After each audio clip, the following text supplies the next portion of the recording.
People always ask me, Paul, what's the best way to train your abdominals? And I see constantly people in the gym still doing exercises where they're lying on the ground doing crunches, lying on the ground doing reverse crunches, lying on the ground doing side crunches. They're always crunching, lying on the ground. By lying on the ground, your gravity is supporting your entire body. It's a very lazy exercise. And all you're really doing is a little bit of flexion at the trunk. By doing your abdominals in an upright position, it takes a lot more metabolic activity, so it takes a lot more energy to perform those exercises. So you're going to be burning more calories and you're going to get a much better workout. Plus, it's very functional for how your abdominals work in the everyday world that you encounter.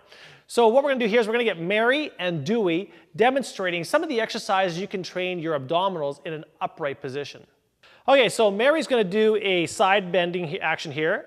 Okay, so what she's doing is keeping her arms straight, hips sort of level so they're not falling side to side, and she's just bending at her waist. So this bending action here provides a stretching effect, and then it provides a contracting effect as she comes back up. So if you're just a beginner, do this exercise with just your arms and your own body weight. Dewey's got a little bit more advanced technique here. He's holding a 12-pound body bar. So it's the same exercise, except now he has resistance. So it's building strength in his oblique muscles and doing something called lateral flexion of your spine.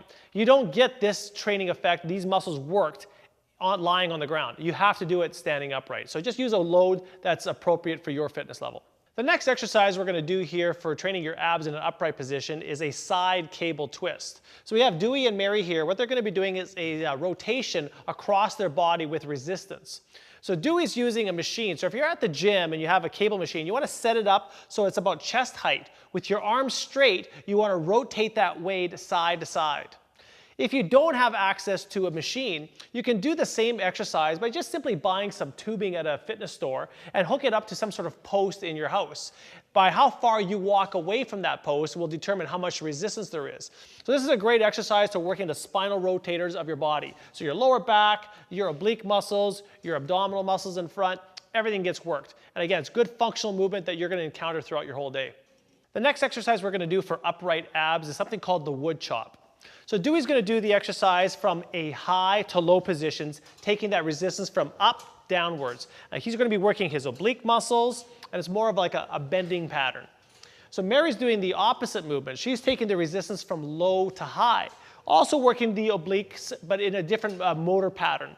So what she's doing here is taking the weight, which is a medicine ball in this case, about 4 pounds, and going from the opposite foot to the opposite shoulder with straight arms. You want to keep your arms straight because that creates a longer lever and therefore more torque around the torso. So don't bend your elbows. Try to keep them as nice and straight as possible and move them away from your body. In the wood chop, you want to be doing a diagonal pattern. You don't want to be looping it up like a J motion. It has to be like a slashing straight line. So I would do about 10 to 15 reps per side, and then if it's too easy, increase the load. The next exercise we're going to show here is a push-pull rotation. So what Mary's going to do here, she's going to get into the free motion machine and she's going to rotate back and forth using her hips and her obliques. You'll see that there's a lot of arm action here, but you want to try to minimize the work that you're doing with your arms. Your arms, think about, are just attached to the handles and you're doing the movement through your torso. So it's great for the obliques, the abdominals, and the hips. So you'll probably do about 10 to 15 reps on one side, and then you would turn around and do 10 to 15 reps on the other side. So you want both arms taking a turn at pushing and pulling. For those of you that sign up for the newsletter, I'm going to give you some bonus exercise that you can train your abdominals in an upright position. So sign up for the newsletter today and I'll show you some cool stuff.